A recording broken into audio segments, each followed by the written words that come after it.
As a wise man once said, we're gonna go medieval on your And we're doing it right here in this Eastern European country that is definitely no longer in the Dark Ages. We're visiting this amazing Baltic state, Estonia, and the amazing city of Tallinn. We are towering over the city, And we'll show you what this place looks like from the top of a television tower. Watch your head. tunneling under the town. And we're gonna take you several stories underground to a place that Indiana Jones would be jealous of. Wait until you see this. Trying to get to the bottom of this former Soviet country. And we'll take you inside the hotel that played a crucial role in the Cold War. The KGB used to operate out of right there. As we tap into its unusual history. We are just 130 miles from the Russian border. It's a city that's easy to navigate even if the names of things around here aren't. Kik in the Fortification Museum. From the onion dome churches to the sinfully sweet shops. Yeah, that place, the name even translates to Sweet Tooth. Things are about to get a little creaky and a little freaky as we show you what you can't miss Honestly, if I had to do it over again, I probably would not come here. and what you should definitely skip. We have just 8 hours in Tallinn, Estonia. How much can we get done in this amazing Baltic city? Let's figure it out in this episode of Window Seat.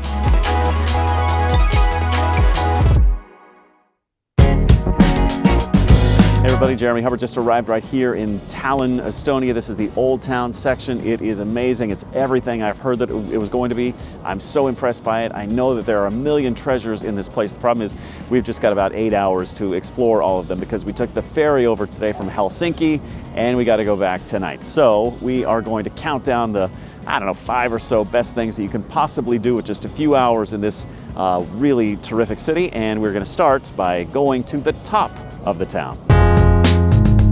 Or at least the top of what was once the highest skyscraper in all of Estonia. A hotel where you were bound to find bugs in the rooms. And I'm not talking bed bugs. And our first absolute must-do here in Tallinn, Estonia, is to take a time machine back to the early 70s when this place was part of the Soviet Union and the Cold War was at its height, and that hotel right there played a crucial role in it. The KGB operated out of there, and they basically spied on people. Let's take a look.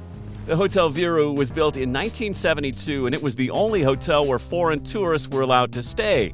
Why, you may ask? Well, because during the Soviet era, the KGB wanted to keep close tabs on visitors. They spied on hotel guests. Fast forward to today, and the hotel has now embraced its colorful past by opening the KGB Museum. This part is old, preserved from Soviet time here. For about $20, a tour guide tells the story of the 20 years before the fall of communism, when listening devices were used in dozens of rooms and in the hotel restaurant to listen in on guests. I'll show you some devices. Pay attention on amplifiers. Here's the thing, the hotel elevators only go to the 22nd floor, but it turns out there's a 23rd floor with an outdoor balcony and amazing views of the downtown skyline on one side and the Baltic seafront on the other.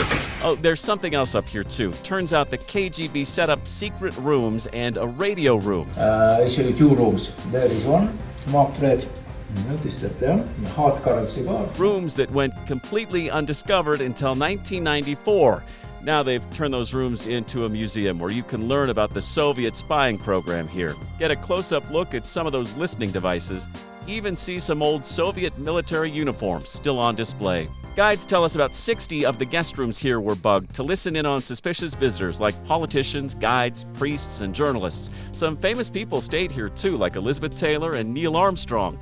Makes you wonder what they might have been caught talking about. I thought that was just as cool as it gets. It's a small tour, not a lot of rooms covered, but just super cool. And if you are a student of history in any way, if you're fascinated with the Cold War and the old Soviet Union and those leaders that we used to hear about in the headlines, from Brezhnev to Andropov to Gorbachev to Yeltsin to Putin, you are going to be fascinated by what went on in that hotel right here in Tallinn, Estonia. So what a great thing to do if you're here, a great throwback to the old Cold War and USSR days. So it's super cool to check out. Let's see what else we can find here in Tallinn, Estonia. Okay, we've been high above the city. Let's go underneath. All right, next stop in Tallinn, Estonia. Let's go medieval on your and take you to the Bastion Tunnel and Towers. Here we go.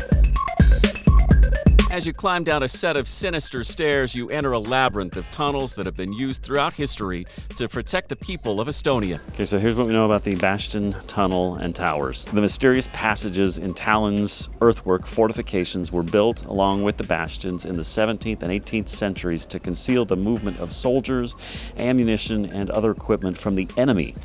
They were also used to monitor the enemy's underground activities of planting mines. After the fortifications were removed from the list of military objects in 1857, parks were established on the bastions. The museum presents the carved stone collection of the Tallinn City Museum. During World War II, these tunnels were used for air raid shelters, and in the Soviet era, the tunnels got a complete overhaul, used as nuclear fallout shelters. You can still see an homage to the Soviet days down here, right down to portraits of former Soviet leaders. Punks hiding out from the Soviet militia used to hang out down here in the 70s. After the collapse of communism, the tunnels were used by homeless people, but for the last 20 years, they've been renovated and rediscovered with a fascinating history under every arch and around every corner. So Indiana Jones is like my favorite trilogy. I don't count those last two, so just the first three Indiana Jones movies, my favorite. So honestly, you get some indie vibes coming down here into the Hall of Death, seeing the tombstones. Very archaeological. I'm hoping to find a Holy Grail down here somewhere. But if you're into that sort of indie thing at all, like I am, man, you're gonna love this. This is super cool. The tunnels sit beneath a fortification that includes 4 towers and an outdoor passageway that offers great views of the Old Town area. You're good, you're good. Oh, you scared? She's scared of heights. Speaking of Old Town, that's our next destination. Okay, next up on the list is just to explore, do a walking tour, walk through Old Town, go through the shops, the restaurants, the cafes, go through the old churches, spend a couple of hours just doing your own thing, and I guarantee you're gonna have a memorable time. So let's do it. One of the first things we noticed while walking near the Holy Spirit Church was this massive memorial erected right outside the Russian embassy, a tribute to all of the lives lost in the war with Ukraine. Right now there's real solidarity between Estonians and Ukrainians. Estonians really hate Putin, especially at this moment. The border's closed with Russia, even though we're just 130 miles from the closest border crossing. So again, a sort of historic level of animosity between these two countries, and you can see it in this memorial behind me. It is a touching reminder of the impact of the war, and it's something you should check out.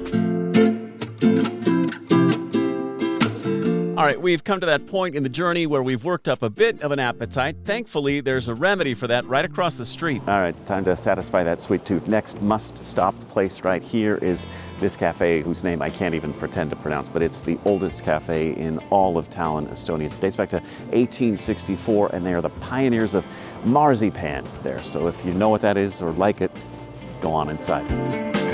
Cafe Miasmok, or whatever you call it, has been continuously operating since 1864, and that name actually translates into sweet tooth in Estonian.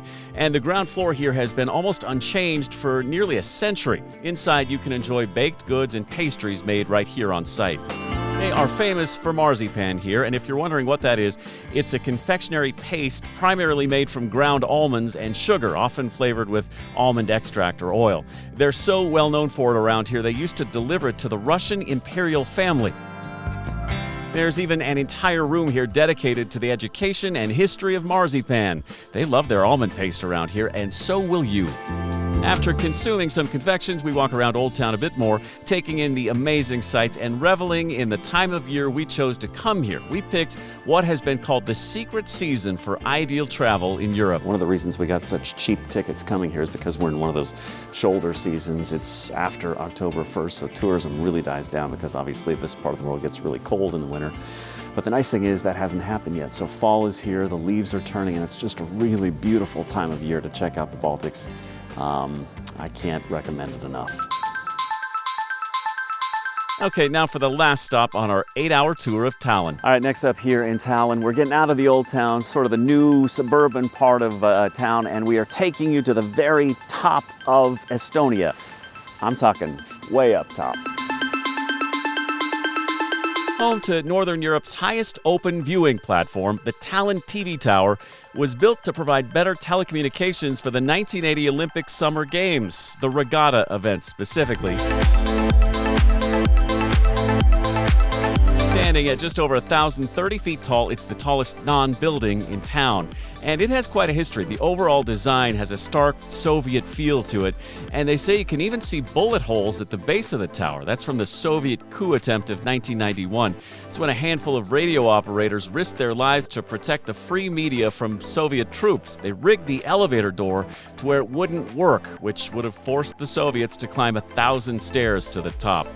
Despite its fascinating past, we actually don't think this is a must-see in Estonia. If you had to leave an attraction off your list, I would go ahead and scratch this one off because, to be honest with you, it's kind of out in the middle of nowhere. You have to take a pricey cab to get here and get back.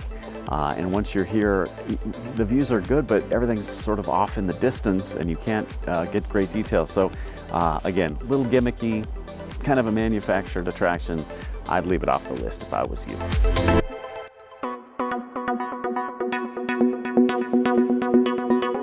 All right, so there you go. We had just 8 hours here in Tallinn, Estonia. Not a lot of time to do much damage, but I think we squeezed in some good things right there. Let us know what you think. Did we leave something out? Let us know in the comments below. We'd love to get back here, so we'll take your suggestions for the next time we come. Also, if you'd be so kind, we'd love it if you liked and shared the video so we can spread the gospel about traveling overseas. Again, this is my 76th country. Can't wait to get to number 77. And more than anything, we'd love it if you hit subscribe so that, again, you can follow our journeys all around the world. We are back with a brand new episode of Window Seat next Friday, 8 a.m. Eastern. In the meantime, check out one of these other episodes from Window Seat.